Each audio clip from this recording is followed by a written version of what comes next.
کسی کو عزت و مرتبہ دلانے کے اندر اس نام میں بڑی تاثیر ہے، اور اللہ تبارک و تعالیٰ سے عزت اور عظمت چاہے تو اللہ اس کو تسخیر عام عطا فرما دیتے ہیں، یعنی عام مقبولیت اس کو نصیب ہو جاتی ہے۔ سبحان دوسرا اس میں یہ ہے کہ اگر کوئی چاہتا ہے کہ اللہ کے سوا کسی کا محتاج نہ ہو، اللہ ہی جو اپنا محتاج رکھے اور باقی ساری مخلوق سے اللہ کے غیر سے مستغنی رہوں، تو اس نام میں بڑی تاثیر ہے۔ تیسری اس کی خوبی ہے قبولیت دعا کو یقینی بناتا ہے کیونکہ اس کو جو ہے وہ ایک حدیث میں اس کو اسم اعظم کہا ہے کہ اگر کوئی چاہتا ہے کہ میری دعا قبول ہو یقینی طور پہ تو وہ جو ہے اس کا ورد کرے، یا ذل جلال والاکرام۔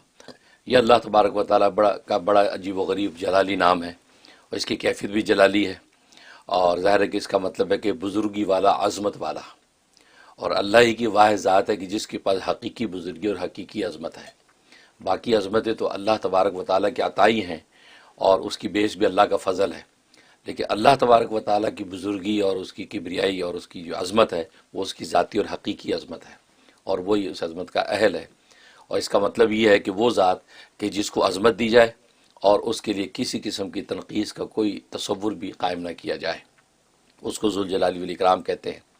اور قرآن کریم میں بھی اللہ تبارک و تعالیٰ نے متعدد بار اس جو نام کو دہرایا ہے۔ اس کے عدد جو ہے 1100 ہیں، 1100، اور اس کا یعنی عدد کبیر، اور عدد مفرد اس کا 2 ہے، تو بڑا بابرکت نام ہے۔ تو سب سے بڑی برکت تو اس کے اندر یہ ہے کہ ظاہر ہے کہ ذوالجلال والاکرام عظمت و بزرگی والا ہے، تو کسی کو عزت و مرتبہ دلانے کے اندر اس نام میں بڑی تاثیر ہے۔ لہذا اگر کوئی شخص خود اس کے نام کے عدد یعنی 1100 مرتبہ یا اپنے نام کے عدد کے اعتبار سے اس کا ورد کرے اور اللہ تبارک و تعالیٰ سے عزت اور عظمت چاہے تو اللہ اس کو تسخیر عام عطا فرما دیتے ہیں، یعنی عام مقبولیت اس کو نصیب ہو جاتی ہے۔ سبحان اللہ۔ یہ اس کے اندر بڑی خوبی ہے۔ دوسرا اس میں یہ ہے کہ اگر کوئی چاہتا ہے کہ اللہ کے سوا کسی کا محتاج نہ ہو، اللہ ہی جو اپنا محتاج رکھے اور باقی ساری مخلوق سے اللہ کے غیر سے مستغنی رہوں، تو اس نام میں بڑی تاثیر ہے۔ ہر نماز کے بعد 100 مرتبہ یہ اس کا ورد کریں، اور یوں کریں یا ذل جلال والاکرام۔ جب یا لگائیں گے تو زا پڑھیں گے، یا ذل جلال والاکرام۔ اگر یا ذل جلال والاکرام پڑھ دے تو بھی جو وہ ناجائز نہیں ہے، لیکن یہ ہے کہ جو بھی عربی قواعد کے مطابق یا ذل جلال والاکرام پڑھا جائے گا تو 100 دفعہ ہر نماز کے بعد پڑھ کے اس کے بعد دعا کر لیا کریں، تو بہت زبردست دعائیں بھی قبول ہوتی ہیں۔ تیسری اس کی خوبی ہے قبولیت دعا کو یقینی بناتا ہے کیونکہ اس کو جو ہے وہ ایک حدیث میں اس کو اسم اعظم کہا ہے کہ اگر کوئی چاہتا ہے کہ میری دعا قبول ہو یقینی طور پہ تو وہ جو ہے اس کا ورد کرے، اور یوں کرے کہ یا ذل جلال والاکرام، یا ذل جلال والاکرام بیدک الخیر انک علی کل شیء قدیر۔ یہ پوری اس انداز سے دعا کرے، اور جب وہ 101 مرتبہ اس کو پڑھ لے، اور پڑھ کے جو بھی دعا کرے گا یقینی قبول ہوگی۔ تو گویا کہ ظاہر ہے کہ اس کے اندر اسم اعظم ہے، کیونکہ ایک حدیث میں نبی کریم صلی اللہ علیہ وسلم نے اشارہ فرمایا کہ اس شخص نے جو دعا کی ہے اس میں اس نے اسم اعظم کو ذکر کیا، اور دعا میں اس نے یہی الفاظ کہے تھے کہ یا ذل جلال والاکرام۔ تو یہ اس کے اندر خوبی ہے۔ اور ایک خوبی اس کے اندر یہ ہے کہ انسان جب وہ کوئی مطلوبہ مقصد اس کا حاصل نہیں ہو رہا، وہ اٹکا ہوا ہے اور ہے بہت اہم اور بڑا کام ہے، اس کے لیے اس میں بڑی تاثیر ہے۔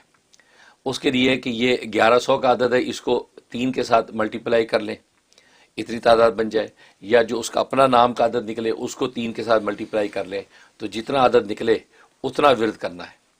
تو یا ذل جلال والاکرام، یا ذل جلال والاکرام، اس انداز سے اول آخر 11 مرتبہ درود شریف یہ پڑھ کے جو ہے دعا کرنی ہے، انشاءاللہ وہ جو بھی اٹکا ہوا کام ہے، رکا ہوا کام ہے، وہ اس کا حل ہو جائے گا۔ یہ اس کے اندر خوبی ہے۔ اور تعداد جو مدت عمل جو ہے 41 ڈیز اس کا رکھے، 41 دن میں اللہ کی رحمت ہو جائے گی۔ اس کے علاوہ چلتے پھرتے ہر وقت اگر اس کا ورد رکھے یا ذل جلال والاکرام، اس سے اللہ تبارک و تعالیٰ اس کو مادی اور روحانی ہر طرح کی عافیت اور حفاظت عطا فرماتے ہیں۔ ظاہر انسان گھر سے نکلا ہے، کوئی بھی حادثہ، کوئی بھی مشکل پیش آ سکتی ہے، تو اس نیت سے بس یا ذل جلال والاکرام جب بھی یاد آیا اس کا وہ ورد رکھے گا تو اللہ تبارک و تعالیٰ اس کو ہر طرح کی آفت سے اور اچانک حادثات سے محفوظ رکھیں گے۔ سبحان اللہ، یہ اس میں خوبی۔ سبحان اللہ، سبحان اللہ۔ حضرت اپنی باتوں کو، دعاؤں کو یقینی طور پر قبول کروانے کے لیے آپ نے فارمولہ دیا ہے۔